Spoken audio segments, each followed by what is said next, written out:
दुनिया में अल्लाह ताला ने बंदे को क्यों पैदा किया है? मुशक्क़त के लिए, मेहनत के लिए। याद रखना, हर मुसीबत, हर दुख, हर तकलीफ़ बस इत्तेफ़ाक नहीं होती। वो अल्लाह की तरफ से एक इम्तिहान होती है, ताकि वो देखे बंदा सब्र करता है या शिकायत। और सबसे पहली बात, रसूलुल्लाह सल्लल्लाहु अलैहि वसल्लम कहा करते थे कि अगर गम आए या मुश्किलें आएँ और लगे कि साँस भी नहीं निकल रहा, तो फिर मेरी ज़िंदगी को देख लेना, मेरी ज़िंदगी को पढ़ लेना, फिर तुम्हें सुकून आ जाएगा। हमारे नबी करीम सल्लल्लाहु अलैहि वसल्लम ने अपने बच्चों के एक नहीं कई जनाजे पढ़े।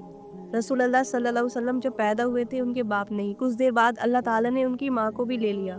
फिर दादा ने कफ़ालत करनी शुरू करी, फिर दादा को भी ले लिया। फिर चाचा ने शुरू करी, चाचा को भी ले लिया। उसके बाद हमारे नबी करीम सल्लल्लाहु अलैहि वसल्लम की बीवी हज़रत खदीजा रज़ियल्लाहु अन्हा को भी उसी साल, जो उन्हें सबसे बड़ा गम लगा था, फिर उन्हें भी ले लिया। आप देखिए हमारी नबी की ज़िंदगी में कितने गम आए। उन्होंने भूख को भी देखा, लेकिन उन्होंने क्या सब्र किया। किसके लिए? अल्लाह ताला के लिए। तो हम कौन हैं? हम तो कुछ भी नहीं। लेकिन अल्लाह ताला ने अपनी मोमिन बंदों के लिए ये आयत कुरान में फरमाई, और हम तुमको आजमाएंगे कभी खौफ से, कभी भूख से, कभी माल में नुकसान से, कभी जान के नुकसान से, और कभी फलों में नुकसान से। तो ये आयत पढ़ के बहुत सुकून मिलता है। ये सुकून मिलता है कि अल्लाह ताला अपने मोमिन बंदों से कितनी मोहब्बत करता है, कि वो अपने बंदों का क्या देखना चाह रहा है, वो सब्र।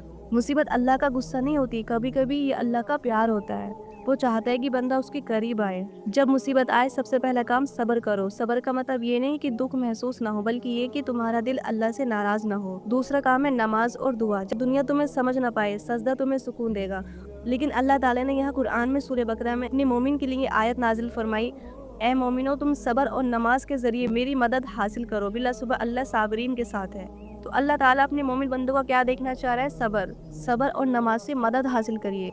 और फिर हमारा तीसरा काम है तवक्कुल, यानी अल्लाह पर भरोसा। जब तुम सब कुछ हार जाते हो, तब अल्लाह के पास सब कुछ होता है। जो बंदा रात भर रोकर कहता है, या अल्लाह मेरी मदद कर, तो वो रब उसके करीब होता है। जितना बंदा सोच भी नहीं सकता, उतना ज़्यादा अल्लाह ताला हमारे करीब होता है। तुम सिर्फ अपना दिल साफ रखो, अपनी नियत ठीक रखो, और यकीन रखो अल्लाह तुम्हारा रब है, और रब अपने बंदों को कभी अकेला नहीं छोड़ता। जब हर रास्ता बंद हो, तब भी एक रास्ता खुला होता है, और वो है दुआ का रास्ता। आज अगर तुम मुसीबत में हो, तो याद रखो तुम्हारा रब तुमसे दूर नहीं, तुम्हारे करीब है। वो कहता है मैं अपने बंदे के साथ हूँ, जब वो मुझे याद करता है। आपने हर मुश्किल में बस अल्लाह को याद करते रहना है। जो सब कुछ अल्लाह के हवाले कर देता है, उसका सब कुछ अल्लाह संभाल लेता है। आज अगर तुम मुसीबत में हो, तो याद रखो तुम्हारा रब तुमसे दूर नहीं, तुम्हारे करीब है। याद रखिए, मुसीबत हमेशा के लिए नहीं आती, लेकिन ये हमेशा तुम्हें कुछ सिखाकर जरूर जाती। वो सिखाती है कौन सच में तुम्हारे साथ है, और सबसे जरूरी ये सिखाती है कि तुम्हारा रब तुम्हारे साथ है। जब सब लोग दूर चले जाते हैं, तो अल्लाह कहता है मैं यहाँ हूँ, सिर्फ मुझे बुलाओ। और जब तुम रोते हो, सजदे में कहते हो अल्लाह बस तू मुझे चाहिए, आप बस अल्लाह से मदद हासिल करें, दुनिया के किसी बंदे से नहीं। अल्लाह मुसीबत आजमाइश अपने मोमिन बंदे को देता है। अगर हम ये सोच रहे हैं कि हम नमाज भी पढ़ रहे हैं, कुरान भी पढ़ रहे हैं, लेकिन अल्लाह हमें फिर भी आजमा रहा है, नहीं। आपने भी आयत नहीं पढ़ी सूरह बकरा की कि हम आपको आजमाएंगे, तो फिर अपने आप को इस आयत को पढ़ के सुकून हासिल करो कि अल्लाह ताला ने हमें दुनिया में भेजा है।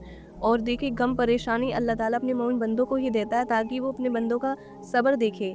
और अल्लाह ताला ने क्या फरमाया कि सब्र करने वालों को जन्नत की बिशारत सुना दो, खुशखबरी दो। आपने हर परेशानी मुसीबत में सिर्फ सब्र करना है, और नमाज और सब्र से अल्लाह से मदद हासिल करनी है। इंशाअल्लाह आज नहीं तो कल आपकी सब परेशानी दूर हो जाएंगी।